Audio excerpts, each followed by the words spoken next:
L'obscurité n'existe pas, ça n'est qu'un manque de lumière en réalité. Tout comme le mensonge ne tient pas face à la vraie vérité. Le fait de ne pas voir la présence de Dieu face à la foi en ce Dieu-là, créateur de l'humanité et de toutes les créatures terrestres et célestes. C'est l'histoire de Bibi Netanyahou, le premier ministre israélien actuel, qui était alors ambassadeur de l'État d'Israël auprès des Nations Unies. Il aura la chance de rencontrer le rabbi de Lubavitch et discute avec lui pendant plus de 40 minutes. Lorsqu'à un moment le rabbi va lui dire « Sache que tu vas te retrouver aux Nations Unies dans un endroit de mensonge. Mais toi, avec ta petite lumière, tu vas pouvoir éclairer ce mensonge et exposer ta vérité. » Il le dira quelques années plus tard, c'est ce qui lui a donné la force de dire cette vérité face à toutes les nations du monde qui, elles, soutenaient le mensonge. Il faut savoir là où se trouve la vraie vérité et ne pas se laisser aller à ce que nous voyons autour de nous. La vraie vérité, celle de Dieu. Boker Tov des Koulam, bonjour à toutes et à tous, infiniment heureux de vous retrouver en cette magnifique matinée que Dieu nous offre sur la terre. J'espère que vous allez bien. On va développer ensemble notre Tania du jour, juste après ces quelques notes de Nigo. N'oubliez pas de le partager, n'oubliez pas de vous abonner aux différentes chaînes pour bien recevoir notre contenu tous les jours, et que Dieu vous bénisse pour cela. Ay ay ay ay ay ay ay ay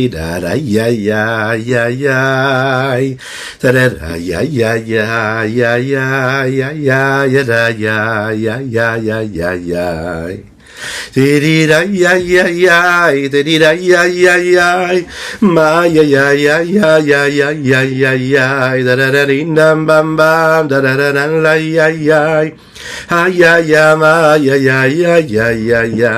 tararalay ay ay tararalay ay ay ay ay ay ay ay ay ay ay tararalay ay ay tararalay ay ay ay ay ay ay ay ay ay ay darirada mamay ay dararararara ay ay ay ay ay tariralay ay ay ay dararara. Nous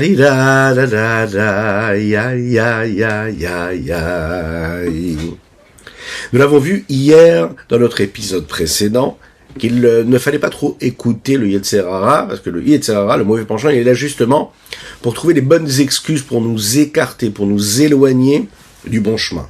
Oui, c'est son travail. Ici, le Rabbi Shlomo Zalman, ici, il va nous dire, c'est assez particulier, ça n'est pas son habitude de parler dans ces termes-là, mais il nous dit qu'il faut parler au Yetzer Hara. Le Yetzer Hara, il faut savoir aussi utiliser les bonnes vertus, mais aussi les vertus un peu plus sombres que nous avons en nous, mais de les diriger comme il faut. Un homme ne doit pas se révolter d'être ce qu'il est, mais il doit se servir de ce qu'il a en lui, à travers ses différentes vertus, ses traits de caractère, pour la bonne cause. Prenons un exemple, la colère, quelque chose de négatif. Un homme ne doit jamais se mettre en colère. Et pourtant, la colère existe chez l'homme. Alors, on va se servir de cette colère-là de manière positive et constructive. Comment ? L'exemple qu'il va nous dire ici, c'est que cette âme animale, qui est représentée par ce mauvais penchant-là, il faut lui donner le nom qu'elle est censée avoir, cette âme animale. Il faut lui rappeler ce qu'elle est. Nous l'avons dit dans le cours précédent, la meilleure façon de trouver une solution face au problème, c'est de savoir les nommer. Lorsqu'on est capable de savoir qu'il y a un problème, qu'on est capable de le nommer, eh bien on pourra trouver ensuite la solution.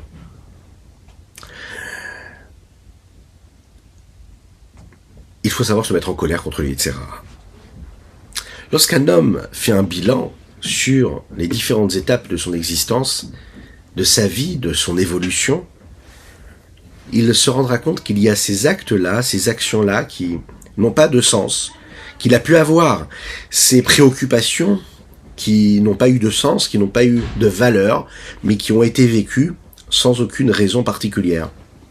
Ce qui ramène l'homme à se voir exister à travers son corps, son esprit, son âme, et si différents traits de caractère, mais de la manière la plus basse. Lorsqu'un homme fait un véritable bilan sur les différentes périodes de son existence, ça peut être de sa propre journée, ça peut être de sa vie, de tous les jours, il réfléchit comme il faut. Il prend conscience de ce que son âme animale, son mauvais penchant, peut lui imposer, Eh bien, ce recul-là lui permet de briser une forme d'orgueil et de fierté qui s'était emparée de lui. Être conscient de ce que l'âme animale et ce que le mauvais penchant est capable d'amener l'homme à faire, ça l'amène à une forme de modestie. Et cette modestie-là, elle lui permet ensuite de se rapprocher un petit peu plus d'Hachem. On connaît le principe, il ne peut pas y avoir Dieu et l'homme.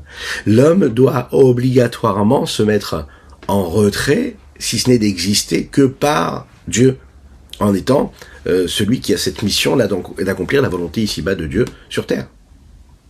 Quand il est cet ambassadeur de cette mission-là, quand il devient responsable de cela, alors à ce moment-là, il est réellement dans son rôle. Bon.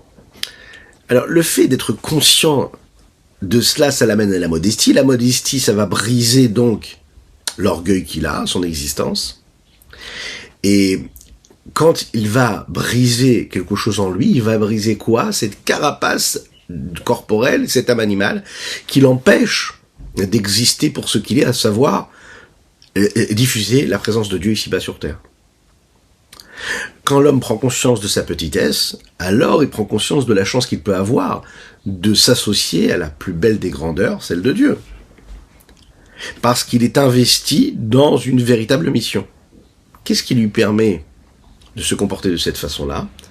C'est quand il va réussir à utiliser, prenons l'exemple ici de la colère, et de la diriger vers son âme animale, et de parler à son âme animale. C'est ce qu'il va nous dire, c'est le Rabbi Shlomo Zalman.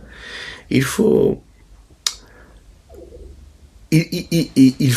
s'énerver, se mettre en colère contre lui, mais non pas seulement, et c'est ça qui est très intéressant, parce que le Yetzer Hara nous amène à la faute, mais parce que le Yetzer Hara est en train de cacher la vraie vérité, à savoir la présence de Dieu.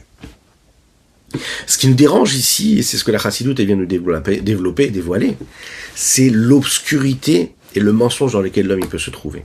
Il n'y a pas pire que d'être persuadé d'être dans le vrai. Il n'y a pas pire d'être persuadé de la vérité quand cette vérité-là, c'est un mensonge. L'inconscience du manque de lumière crée cette obscurité opaque qui cache la présence de Dieu. Et le Rabbi Shlomo Zalman ici, il vient nous dire, mets-toi en colère contre le Yetzer Hara, reproche-lui non pas seulement de t'amener à la faute, mais surtout de t'amener à cacher Dieu, à ne pas le dévoiler. Être conscient de l'unicité de Dieu, du principe même d'un Dieu unique, que le monde entier est en union totale avec Dieu, qu'il n'y a rien d'autre qui existe. Ça, c'est le but du Nefesh Bahamit, de l'âme animale et du Yetzer Hara. Il se sent exister avec sa propre volonté, et ce Yetzer Hara-là, méprisable, refuse la vérité. Cette vraie vérité qui est visible avec les yeux de chacune et chacun d'entre nous, cette conscience réelle que tout ce qui nous entoure, ça n'est rien. On peut le voir avec notre vue, notre vision claire, nette et précise. On comprend qu'on est séparé de Dieu lorsqu'on n'est pas dans cette conscience, dans cette pleine conscience de la présence de Dieu. Regardons ce que le Rabbi Shlomo Zalman nous dit ici dans les mots. Veine, kol mashiarich binyanim eleu machshavato. Plus l'homme va approfondir ces sujets-là dans sa pensée. Vegam beyuno bisfarim, en étudiant dans les livres, dans les textes. Liot libo nishbar bekirbo, au point d'avoir un cœur brisé à l'intérieur. Venivze benaf nimas kakatuv, et vraiment ressentir un dégoût, même à ses yeux, comme il est écrit. Betachlit amius, dans un dégoût véritable, ou les ma'es rayav mamash, d'arriver à un dégoût de sa vie. Are basé me ma'es ou mevase atzil chachara, ou mashpile aleafa. Il doit diriger ce dégoût-là et dénigrer et mépriser ce qui vient de l'autre côté, puisque c'est-à-dire que c'est l'inverse de la Kedusha qui est en train de se révéler en lui, et il doit la repousser complètement, de la rabaisser, de la faire tomber à terre. Umorida amigdulata, et de la faire descendre de sa hauteur, vegasudrucha vegavuta, et de sa hauteur et de sa grossièreté. Car elle s'élève sur la lumière de la sainteté de l'âme divine, afin d'assombrir sa lumière. Et d'un autre côté, après l'avoir rabaissé à terre, et il doit même se mettre en colère contre elle, Bekol Ra'ash avec une voix puissante, verroguez, et d'énervement et de colère, les Hashpila, afin de la rabaisser. Kemamar Abotenu Zichronan Debracha, comme les Chachamim le disent. Leolam Yargiz Adam Yetzer Tov ad Yetzer Hara, Sheneemar Rigzu Vegomer. Un homme, il doit toujours mettre en colère son Yetzer Hara sur son Yetzer Tov. Et de dire comme ça dans sa pensée, de lui parler. On va voir tout de suite ce qu'il doit lui dire. Il est dit comme ça, Rigzu, c'est un verset que nous disons tous les jours dans le Kriyat Shema, je suis à la Mita, juste avant de dormir, Rigzu ve'al techetahu. Mettez-vous en colère et vous ne fauterez pas. De quelle colère nous parlons? Mettez-vous en colère contre ce Yetzer Hara qui vous amène à la faute, ramenez-le à sa place et vous serez sûr de ne pas fauter. Comment? Dehainu. L'irgoz al nefesh abamit shi yitzro hara, de se mettre en colère sur son âme animale, qui est son mauvais penchant, bekol ra'ash verogez bemarshavato, dans sa pensée, avec cette voix-là, l'omarlo, et de lui dire, Atara, tu es mauvais, Veracha, tu es un impie, ou meshukatz, tu es presque, on pourrait dire des termes aussi puissants, aussi forts qu'il dit ici, ou meshukatz, ou metoav, ou menouval, verroulé. Tu es dégoûtant, tu me repousses complètement. À travers tous ces noms, ces appellations qu'ils lui ont donné, donc que lui ont donné, les sages à travers l'histoire. Et Behemet véritablement. Et de lui dire comme ça.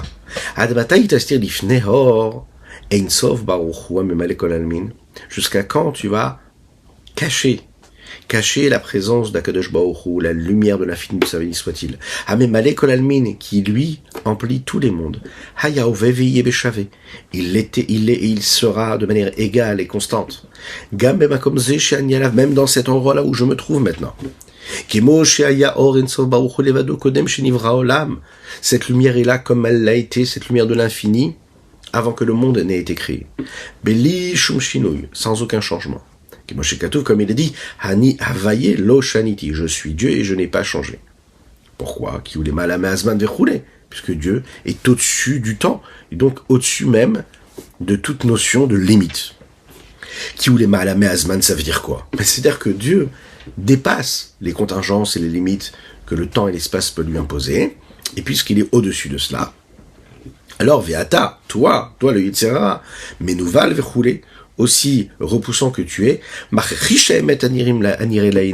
tu es en train de refuser la vérité qui est visible à travers nos yeux. Parce que tout est considéré comme nul par rapport à Akadosh Baruch Hu Behemet véritablement, et c'est quelque chose que nous pouvons voir de nos propres yeux. Alors, on a l'habitude de dire que le monde qui nous entoure, c'est un peu la société dans laquelle nous vivons. Le monde qui nous entoure, c'est la vraie vérité. Et puis, celui qui veut avoir une vision spirituelle et ésotérique des choses, eh bien, bon, ça peut être un sage qui étudie dans les livres et qui croit qu'il y a des croyances, qu'il y a des... Non, c'est faux. Là, ce qu'on est en train de me dire, c'est qu'il faut faire complètement l'inverse. Il faut le marteler, il faut se le dire à son cerveau, à son cœur, à son esprit, à ses émotions. Il faut le dire franchement et dire, voilà, ce que tu vois autour de toi, ce n'est rien face à la présence d'Akadosh Baruch Hu. La seule chose qui leur permet d'exister, à tous ces éléments qui t'entourent, c'est la présence d'Akadosh Baruch Hu, c'est l'énergie divine. Et tout ce qui te paraît être indépendamment de cette énergie divine n'est rien et nul. Pourquoi? Parce que l'endroit où tu te trouves, c'est le même endroit dans lequel il y avait avant la présence divine et qu'il y aura ensuite. Il y a un temporel. Vous connaissez cette histoire-là? Pardon. Mechila. Lechaim.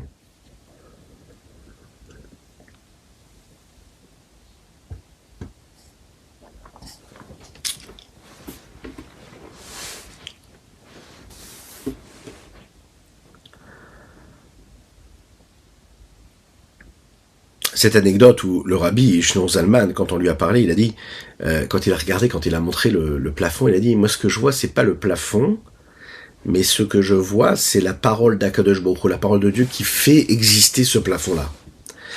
Donc c'est pas, je vois un plafond et puis je sais qu'il y a Dieu, oui. Non. Il n'y a pas de plafond, il y a la parole de Dieu qui fait vivre ce plafond-là. Un homme qui vit avec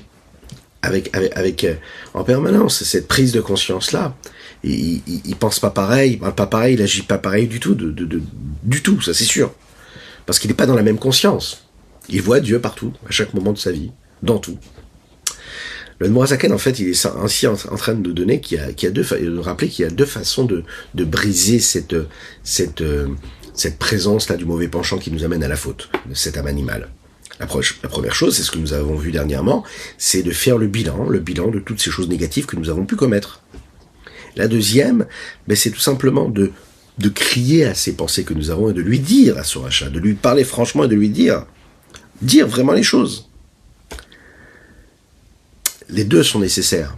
D'un côté faire le bilan, et ensuite se mettre en colère contre celui, etc., qui nous a amené à parfois ce bilan qui est négatif.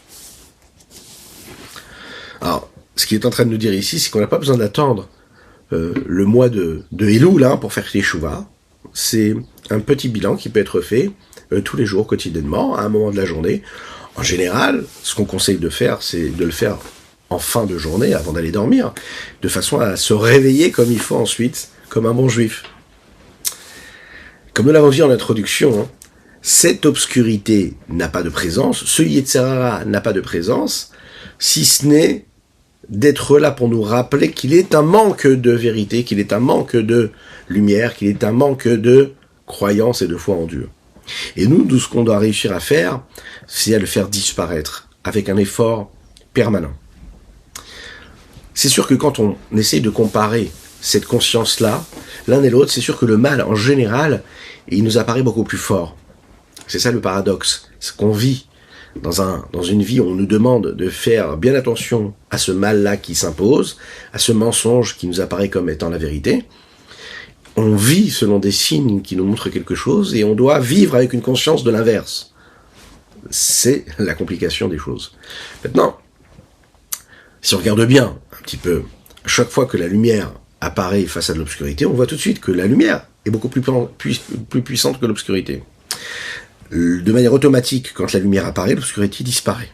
Bon, la raison elle est simple. Parce que comme l'obscurité n'existe pas, si ce n'est parce qu'il y a un manque de lumière, et que de l'autre côté, la lumière, elle, c'est quelque chose qui existe véritablement. Donc, puisqu'il y a quelque chose d'existant véritablement, qui arrive face à quelque chose qui n'existe pas véritablement, qui n'a pas d'épaisseur, qui n'a pas d'existence, il n'a pas de consistance. C'est la raison pour laquelle l'obscurité disparaît très rapidement. Alors que quand il y a de l'obscurité, une zone sombre et obscure qui s'installe quelque part, où il y a déjà de la lumière, eh bien on verra, elle n'aura pas beaucoup d'impact. Même pas du tout.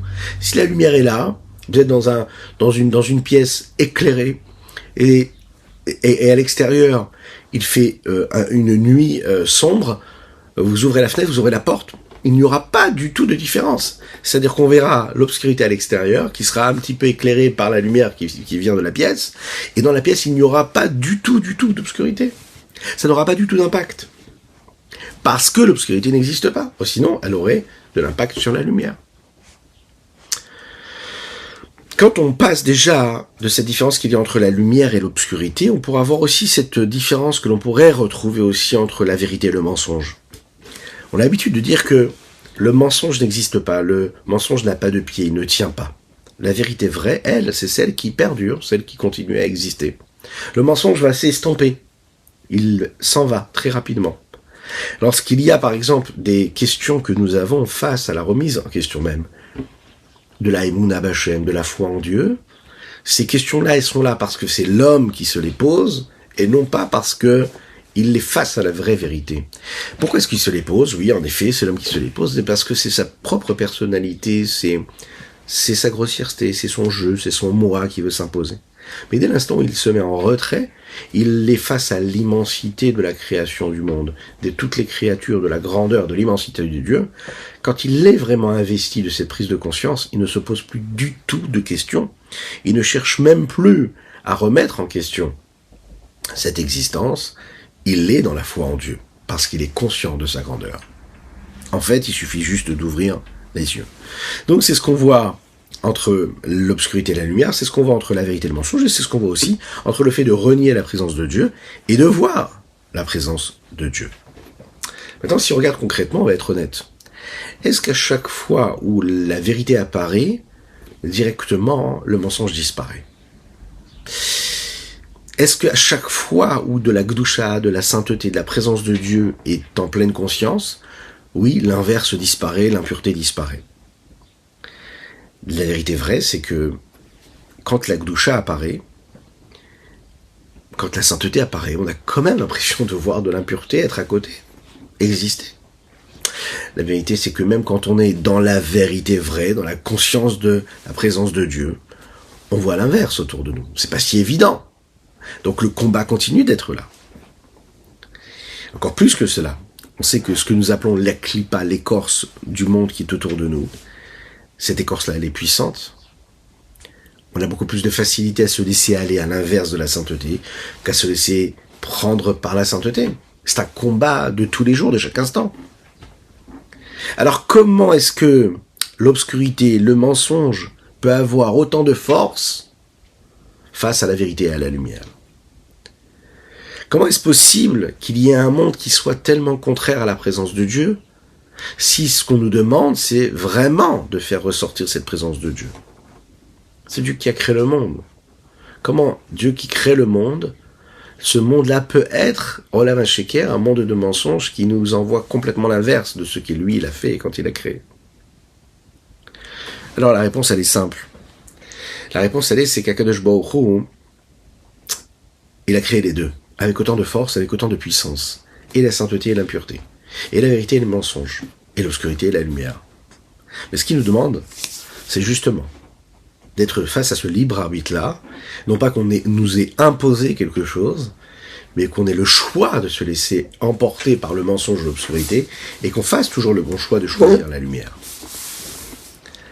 Lorsqu'un homme se trouve face à une situation où il est dérangé, gêné par ce Yetzer Hara dans son service de Dieu, alors ce qu'on nous dit ici, c'est qu'il ne faut pas du tout qu'il soit impressionné. C'est ce que le Rabbi Lubavitch avait dit au Premier ministre Bibi Netanyahou. C'est qu'il lui dit, ne te laisse pas impressionner. Toi, tu vas venir avec ta petite bougie, avec ta petite flamme, et l'obscurité va disparaître complètement. Un des premiers mots que nous prononçons dans le Shulchan Aruch, c'est qu'un homme il ne doit pas être impressionné, de ne pas avoir honte, de ne pas être intimidé par ce que les autres vont dire. N'aie pas peur. Tu es celui que tu es, n'aie pas peur de ce que l'on va te dire, ne rentre même pas dans des questionnements, dans des réponses que tu aimerais trouver à l'obscurité, à des justifications. Non, pas du tout. Tu as une vraie vérité, tu dois la garder, et tu verras que le mensonge disparaîtra automatiquement. Comme ici, il nous le dit dans les mots, Veina l'idésé. Lorsqu'un homme arrive à une prise de conscience de cette soumission qu'il a face à Dieu, quand il prend conscience de ce cœur brisé, parce qu'il est conscient du mal qui l'entoure, Yoïl et Nafshua Elokit, il va donc, en se mettant en colère contre le Yetzer Hara, avoir une Nefesha Elokit, une âme divine qui sera beaucoup plus présente, au point d'éclairer véritablement et d'éclairer ses yeux qui lui permettront de voir Ichudor, de voir l'unicité même d'Akadosh Baruch Hu avec une vue véritable, une vision véritable. Velo bechinat shemia vavna levada, et non pas seulement en entendant quelque chose ou bien en comprenant quelque chose. Le voir bereiyah hushit, ça veut dire voir les yeux de sa propre chair, de voir les choses, de voir avec les yeux, pardon, pas voir les yeux, de voir avec les propres yeux la présence d'Akadosh Baruch Hu, non pas seulement de le comprendre intellectuellement, non pas seulement de l'entendre, de le voir dans nos propres yeux. Comme il est dit dans un autre endroit, que c'est vraiment le vrai travail qu'on attend de chacune et chacun d'entre nous, c'est-à-dire d'arriver à dépasser le stade de l'écoute et de la compréhension pour arriver à un constat véritable de voir les choses, et dans une vraie conscience de voir la présence d'Akadosh Baruch Hu et de faire disparaître toute forme de mensonge ici-bas sur terre. C'est ce qui nous amènera à la venue de Mashiach, et c'est avec ces mots-là qu'on va conclure notre Tania du jour. Je vous rappelle qu'il est très important de vous abonner aux différentes chaînes. N'oubliez pas, vous pouvez aussi nous envoyer vos dédicaces sur torahaudio.fr. Aujourd'hui, nous avons étudié pour la Refoua Shelema de Avraham Nissim Ben Sultana, que Dieu lui envoie une véritable guérison totale et complète. À très bientôt, et que Dieu vous bénisse en ce Rosh Chodesh Adar. Soyez joyeux, Mishilichnas Adar, Marbim Besimcha. à diffuser la joie autour de vous. C'est une grande mitzvah de se réjouir pendant ce mois de Hadar, et nous sommes aujourd'hui Rosh Chodesh, donc un bon Rosh Chodesh à tous, un bon mois dans tous les domaines matériels et spirituels. À bientôt.